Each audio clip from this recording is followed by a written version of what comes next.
Yes, Janica. So I'm now here at the site where the tragedy happened. So now here's Pam. We're going to interview her.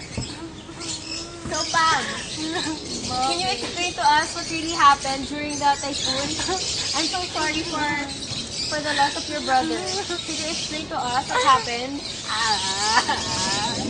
Pwede po kung Tagalog na lang. Oh, sure. You can say Tagalog. Kasi po,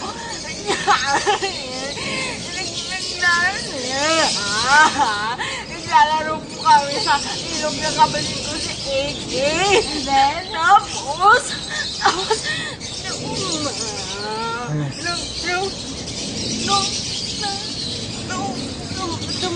nung dumadagsa po yung agos ng tubig sa ilog, sabi ko po, uwi na tayo, AJ! Tapos, sabi niya, sige, sige. Tapos bigla po siya nadulas. Tapos